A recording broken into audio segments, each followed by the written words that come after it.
Hey guys, Tyler here, and I have to keep my voice down because it's like 2:30 a.m. and I'm sure all my neighbors are fast asleep by now. I just got back from seeing The Conjuring with Cage Candy and a friend of ours from work, so I'm going to need about a half hour to 45 minutes to wind down before I go to sleep, so I thought I would knock out this week's Collection Spotlight video, which is of course the Criterion collection. I went to Barnes & Noble today and picked up 3 new Criterions. So now is as good a time as ever to show you guys what I have. Now, I have way fewer Criterions than some of the collections that you guys have seen so far this week, but I am proud of it nonetheless. So here we go. These are arranged by spine number. The first one is spine number 4, and it's Amarcord, which is filmed by Federico Fellini. It's Italian, of course, and I enjoyed this film a lot.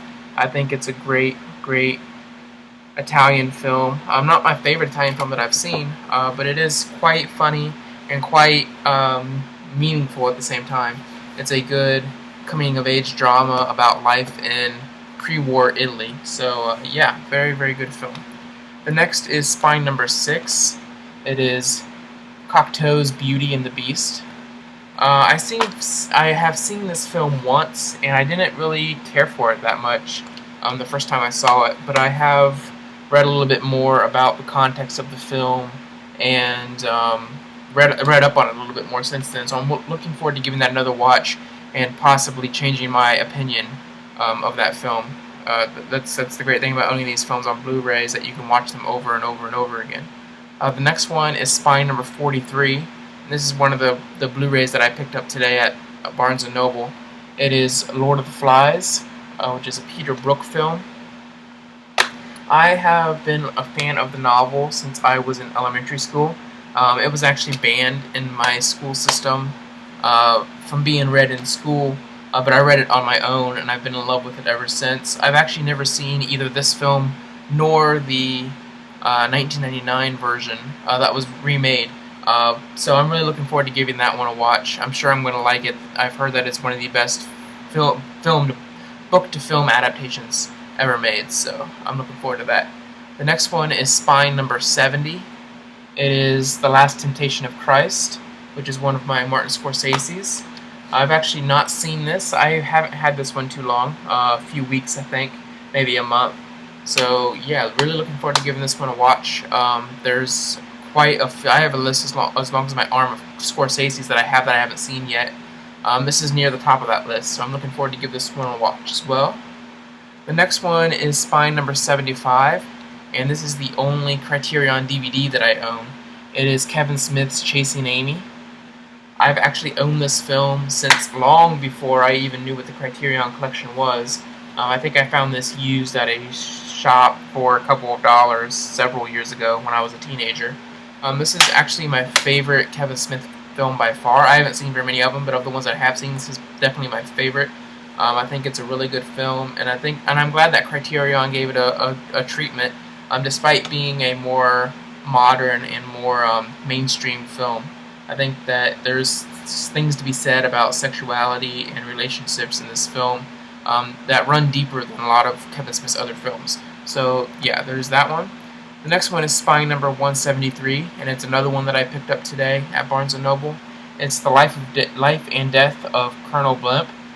I've heard really great things about this film. I've seen interviews with Martin Scorsese, in which he calls it one of his favorite films, but I have not seen it. This actually became onto my radar as one to pick up just a couple of days ago. Duels and I were talking in the chat room about some of the top 10 lists that are on Criterion's website, and I saw Patton Oswalt's top 10, and it had this film in it, and he talked about the special features that feature Stephen Fry. And of course, I adore Stephen Fry with all of my heart. He's one of my favorite people ever. And this also has a restoration by the Film Foundation, and Martin Scorsese is one of the consultants for this 4K restoration, as well as there's a commentary on this featuring Martin Scorsese. So to be completely honest with you, I mostly bought this one because of the special features with Scorsese and Stephen Fry, 2 of my favorite people in the world, contribute to this film and praise this film, so I figured I have to get it. It has to be a great film. So I'm really, really, really looking forward to giving this one a watch. The next one is Spine number 409, and it was actually the first of Terrence Malick's films released by Criterion.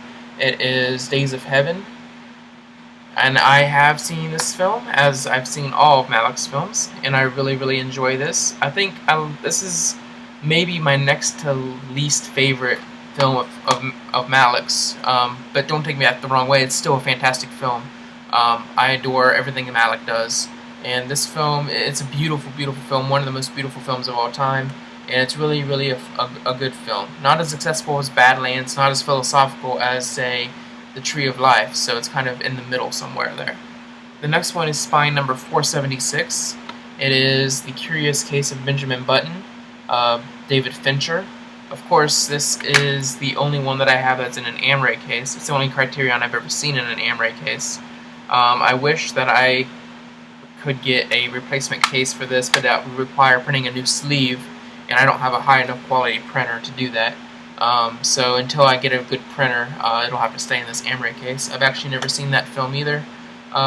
It's not on the top of my priority list for Criterions that I haven't seen, but I'll give it a watch someday. The next one is Spine number 492. It is A Christmas Tale, which is a French film by Arnaud. I'm not even going to try to pronounce that last name. I've never heard of this director. I actually picked this up at one of Half Price Books' 50% off sales. So I got this for $10. So I still haven't seen it. Not at the top of my party list either because I don't know anything about it. So yeah, I'll give that one a watch someday though. The next one is Spine number 536, and it's another Malick. It is The Thin Red Line. This is probably the best Criterion Blu-ray I've ever seen. The restoration is absolutely perfect. The menus are beautiful. The packaging is gorgeous. This Blu-ray is the complete package. It's one of the best Blu-rays, maybe the best Blu-ray that I own, right up there with Sony's release of Taxi Driver. Both are absolutely incredible, and it's an incredible film as well. The next one is Spine number 542. It is Antichrist by Lars von Trier.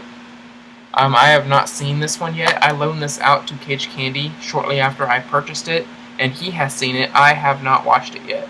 I'm kind of waiting for the right mood and the right time to watch it, because I've heard, of course, really strange things about this film. So, yeah, we'll see about that one.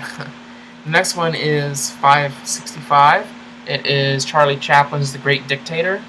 I have seen this film. I have not seen it on Criterion, on the Blu-ray. So I'm really looking forward to giving this one a watch in high definition, and to check out some of the special features that are included on it.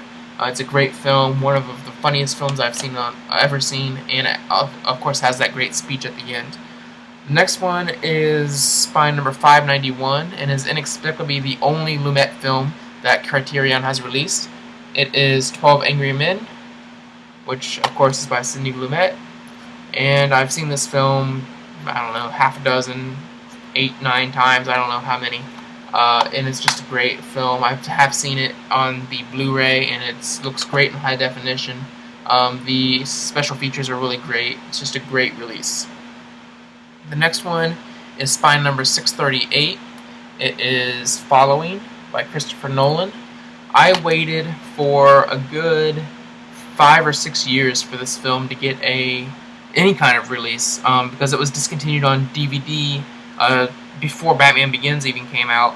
So we had been waiting for this release. It came out at the end of last year. We'd been waiting for it for about 7 years. So I was so glad when that finally got its Criterion release. It's obviously not Nolan's best film, but it is his first film, and it's important because it's a precursor to Memento, which is one of the more, I don't want to say important films of the last decade or so, but it is a great, great film. And then this one is 647, and it's another one that I picked up today. It is On the Waterfront, which is a Kazan film. I have not ever seen this film, and I am really looking forward to giving this one a watch. I just picked it up today. And yeah, beautiful, beautiful packaging. This is maybe my favorite packaging of all of the Criterions that I own now. Amarcord is nice too, but this one just seems, I don't know, it seems sturdier than the Amarcord case for some reason. I don't know what's up with that. The Amarcord case is probably 2 or 3 years old. This one's brand new, so it might have something to do with it. But it's just gorgeous, gorgeous cover art, and I'm really, really looking forward to give this film a watch. So yeah. And then my last Criterion is Spine number 651. It is Badlands, which is the third and final film released by Criterion by Terrence Malick. This is Malick's first film, and it doesn't disappoint. It has all of the trappings of a Malick film. It's also very accessible because it has the most straightforward plot of any of Malick's films. And Martin Sheen is totally, totally awesome in this movie. If you guys haven't seen it, you need to check this out. If you've never seen a Malick film at all, this is a great introduction to Malick. So yeah, that's it. That's my Criterion collection. It's not a whole lot, but what I do have, I really cherish, and I'm always looking to build on it as much as possible. It's not very often that I buy them new because they're so expensive. The Barnes & Noble sale is a big exception. I bought 3 today, and hopefully I'll be getting another one in 2 weeks when I get paid. I'm looking for Umberto D. But other than that, mostly I just find these at half-price books. They're usually run for about $19.99 at half-price books. If they have a 20% or 50% sale going on, I can get them for less than that. So yeah, that's my Criterion collection.